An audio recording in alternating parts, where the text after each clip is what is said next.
Thank you for listening to Depictions Media Radio.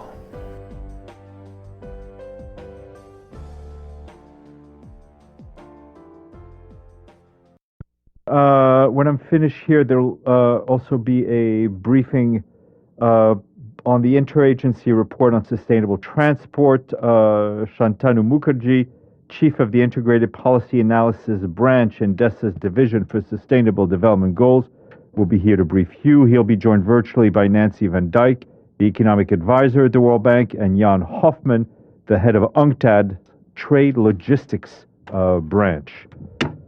As you are well aware, this morning the Secretary General participated in a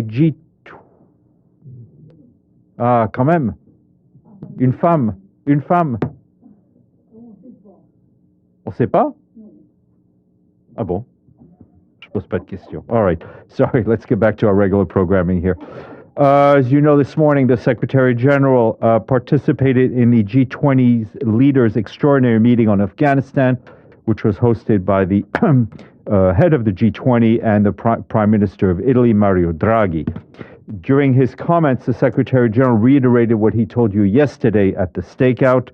The Secretary General stressed that he sees three areas for essential action on Afghanistan. They are ensuring a lifeline of help to the Afghan people, avoiding a total meltdown of the country's economy, and our constant commitment to move things in the right direction.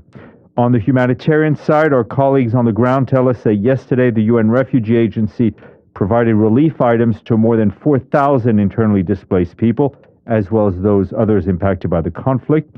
For its part, the UN Population Fund has established 4 static emergency clinics along border areas of Afghanistan to provide reproductive health and protection service to returnees, internally displaced people, as well as host communities. The agency is also supporting a basic health clinic for internally displaced people in Karok district of Herat. For its part, the World Food Programme warned that in Afghanistan there is no money to pay wages, buy food, medicine, or clean water. WFP said that 1 million children's lives are in the balance as deaths from malnutrition looms. The agency stresses that these deaths can be prevented if funds are freed up for Afghanistan. Now, our flash appeal is inching upwards. It's now 38% funded. We had requested $606.3 million until the end of the year. In the Security Council's open debate on diversity, state building, and the search for peace, the Secretary General said this morning that diversity should be seen as a source of strength, not as a threat. When we open our doors to inclusion and participation, he added, we take a giant step forward in conflict prevention and peace building. To achieve this, the Secretary General highlighted 3 areas for progress. First, he said, national institutions and laws must work for all people. Countries should consider giving more space to their different regions, he said. Second, and finally, women, young people, and most marginalized must be involved in every step of the way because building and sustaining peace requires their voices and actions. And we also expect a stakeout at the Security Council by the President of the Security Council, and that is the President of Kenya, as soon as the meeting is over, and hopefully I will flag that to you. This morning, the Secretary General spoke in a video message at the high-level segment on UN Biodiversity Conference, which is being held in Kunming, China. He said that the damage to the complex web of life that sustains us has already impacted the lives and livelihoods of millions and contributing to hunger, sickness, and unemployment. We are losing our suicidal war against nature, he said, adding that an ambitious and effective post-2020 global biodiversity framework with clear targets and benchmarks can put us back on track. And he also spoke via pre-recorded video message to the 6th ministerial meeting on the Coalition of Finance Ministers for Climate Action that took place today. Mr. Guterres stressed that COP26 must be a turning point if we're to fulfill our promise for the Paris Agreement to limit global temperature rise to 1.5 degrees Celsius above pre-industrial levels, protect populations from the impacts of climate change, and ensure that all financial flows are consistent with the goals of net zero emissions and sustainable development. But Mr. Guterres added that with COP26 fast approaching, he remains genuinely concerned over the lack of progress on these priorities. The Secretary General asked the finance ministers to consider allocating half of all public climate finance in support of developing countries for adaptation and to reconsider how they calculate gross domestic products. As you know, it is very important that we deliver, if not exceed, on the $100 billion a year that have been promised. From Yemen, our resident humanitarian coordinator there, David Gressley, said today that 20 million people, or 2/3 of Yemen's population, need humanitarian assistance, with 5 million people just a step away from famine and about 400,000 children at imminent risk of death and from malnutrition. Mr. Gressley said that generous donor funding after March allowed humanitarians to scale up food support and nutrition to stave off famine, but he said the situation remains extremely fragile and that programs for health, water, education, livelihood support to internally displaced persons were all severely underfunded at less than 20%. He's particularly concerned by the escalation in fighting in and around Marib, which is forcing people to flee their homes in an area that already has 1 million people displaced. The humanitarian response plan for Yemen has received $2.1 billion, and that is 55% funded. Turning to Mali, I can tell you that we welcome the renewed commitment made by the Malian parties to the implementation of the peace agreement at the conclusion of a recent meeting of the Agreement Monitoring Committee in Bamako. In particular, our UN colleagues welcome the announcement by the government of Mali to reintegrate 13,000 former combatants by the end of the year and an additional 13,000 within the next 2 to 3 years as part of the global disarmament, demobilization, and reintegration program in Mali. We also welcome the willingness of the Malian parties to proceed with socioeconomic integration of ex-combatants already registered. That's about 300 women per region. The full implementation of the peace agreement remains central to achieving peace and stability in Mali and the Sahel region. We once again reiterate our commitment to support the Malians in their efforts. From Myanmar, the UN country team there says deeply concerned over the current low levels of funding to address the needs of 3 million women, children, and men. As of yesterday, less than half of the $385 million required under the Humanitarian Response Plan and Interim Emergency Response Plan launched after the military takeover has been received. Our team says donors and member states must urgently step up and increase their funding support and stand in solidarity with the people who are suffering in Myanmar. We, along with our humanitarian partners, continue to stay and deliver for the people of Myanmar. As we speak, our colleagues are on the ground working tirelessly to improve access to health care, water, sanitation, food, and other basic services. And this morning, the United Nations and the European Union convened a virtual high-level meeting on anticipatory action against food crisis.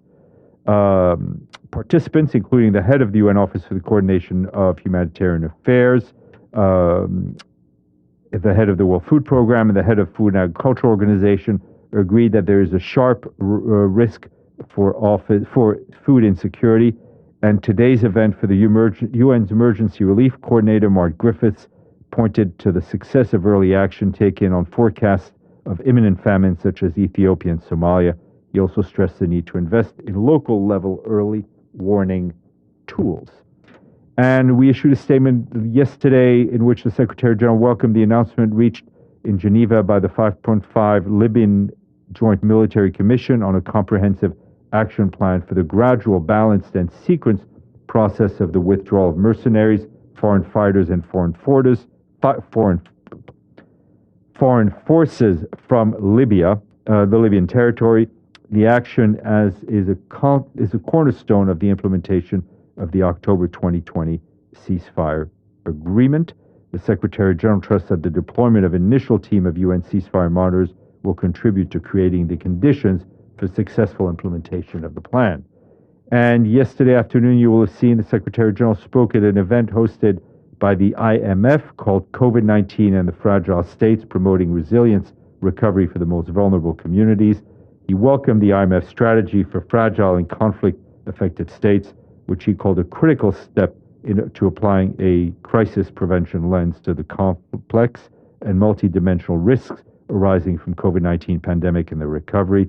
He said this is particularly important for countries emerging from crisis and conflict. And that's it. James. Is the Secretary General satisfied, having attended the G20 meeting, with what has been decided? Does he believe that they are acting with the urgency that he has called for? Look, I think the Secretary General was very pleased to participate and be able to clearly restate what he thinks is important. I think we heard a lot of good things coming out of that of the meeting. I think notably the EU commitment on new monies. There's a lot of work that still needs to be done, and it will need to be constant and heavy work. And we look forward to continuing our discussions on this. So, do you expect the discussions on Afghanistan to be revisited when the same leaders meet in person in Rome in 2 weeks' time? I don't think it's an issue of revisiting. I think this is, it's not, the discussion on Afghanistan is not a one-off event. The situation is evolving on the ground. The humanitarian situation is worsening. We need the pledges converted to cash. So this will be a constant conversation, not just with the G20, focusing on the financial aspects, but with in other bilateral discussions. Yes, sir. Thank you, Steph. With Libya, the Secretary General welcomed the agreement 5+5, the military commission with regard to the withdrawal of the mercenaries. However, this month, later in the month, there's going to be a conference to be held, hosted by the GNA, and there are reports that the president of the GNA is pressuring the diplomats the head of the government, Mr. Al-Manfi, is pressuring the diplomats into adopting a direction whereby there is a delay for the election. Well, listen, I'm not aware of any. I can't speak to what the reports you're stating. We very much will continue to do our work to help the Libyans organize these elections on December 24th for the sake of the people of Libya, who I think have waited a long time for elections. Senora, and then. Stefan, November 7, Nicaragua is going to have their elections. Is any concern by the Secretary General in terms of what is expected, especially because most of the opposition has been incarcerated? Is no candidates that were against Ortega, they were not taken to jail if they were not in the same lines of the party, and the High Commissioner for Human Rights, Michelle Bachelet, gave warnings about the election. We've expressed our concern about what is going on in Nicaragua. We've seen the actions taken against the political opposition, against journalists.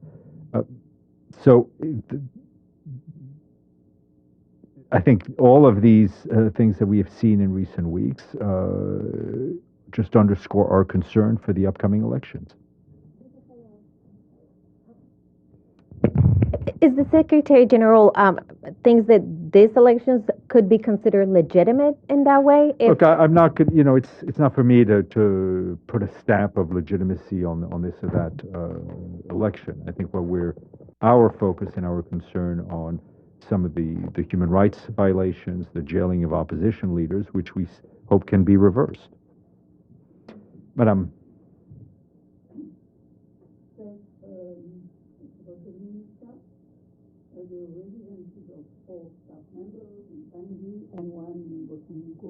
Was searched without prior notification to the mission. Is it normal? That's the first and I've heard. What did the mission do? That's the first I've heard of it. So Let me find It's out. in the report that will come out. I'm just first I've heard of it. And I'd like to know Fozia Koufi, who was talking, the Afghan woman who was talking, who is she representing? Which government?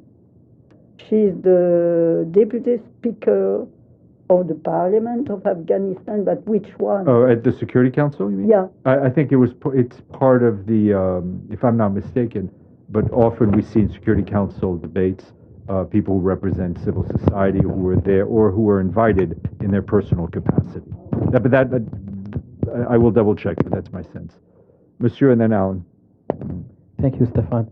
This coming Thursday, there will be elections of new members to the Human Rights Council. Many people and even countries object the legitimacy of this council. For the UN and its Secretary General, what's the way or what's the best way to have a better reputation of this UN institution? Thank you. Look, elections to the Human Rights Council are done by member states. Right? It is up to them to choose their representatives. What we want to see is every country respect its international human rights obligations, most fundamentally the international, all of its human rights obligations. Obviously, I think member states who are elected to the Human Rights Council have an even greater responsibility in that regard. But who gets to sit on the council and the actions of the council are actions of member states. Alan. Thank you, Stefan.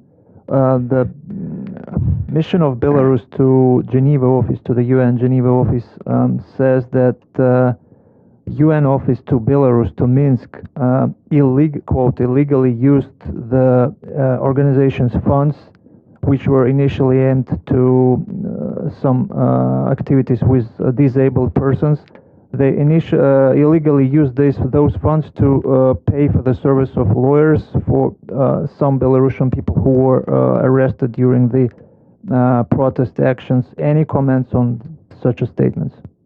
Look, I think the issue of this kind of issues related to UN-Belarus cooperation was raised during the bilateral meeting between the Secretary General and the Minister of Foreign Affairs of Belarus not too long ago. The government conveyed their concerns to us regarding the administration of legal aid program benefiting certain vulnerable groups of persons. We continue to be in discussion with the government. Stefano, and then we'll go to the screen. We'll come back. Thank you, Stefan. Thank you, Stefan. It is about is a follow-up on Afghanistan and what the Secretary General said yesterday and today, I guess.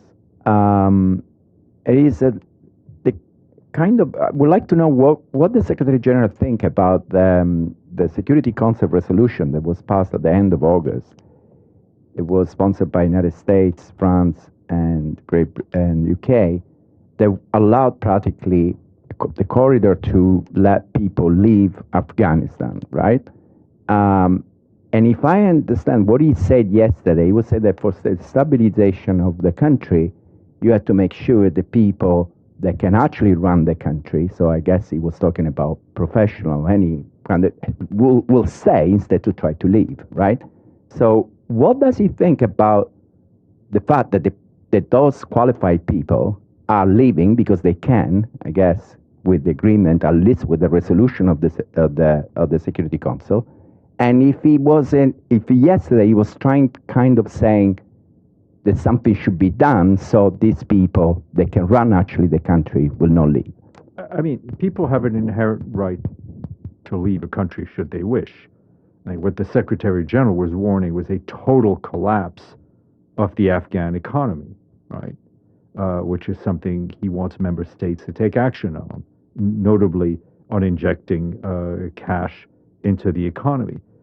Obviously, and any country, we could talk about a number of countries around the world where the situation is dire because of economic issues, because of violence, because of civil war, and which causes a brain drain. Because as always, those people who can leave, those people who can who you see as refugees or as migrants are often those who have the means to do it, often because of the high cost of migration due to the control of criminal gangs. So the whole point is to try to stabilize the country, right, for the good of all Afghans and for the good of the region and the world. Yeah, but just a quick follow-up. If I remember well, the Russian position, they didn't vote, they didn't put a veto, but they didn't abstain.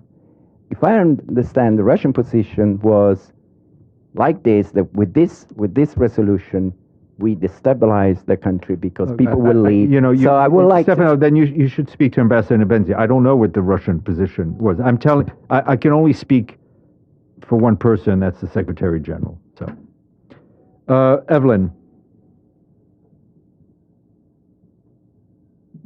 Thank you, Stefan.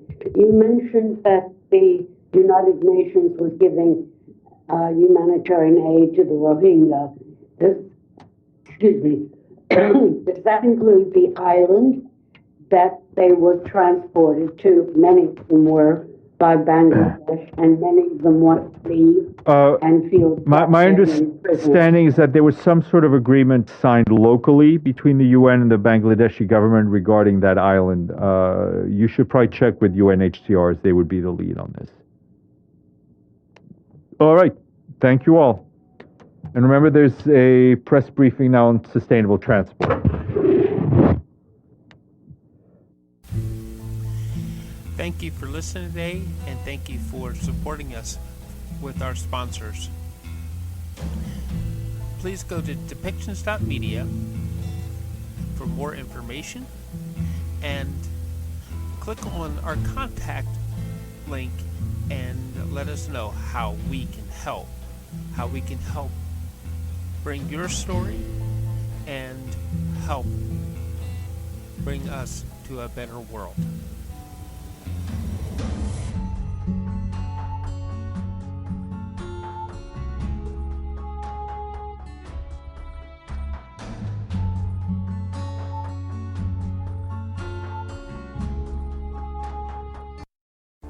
This show has been produced by Depictions Media.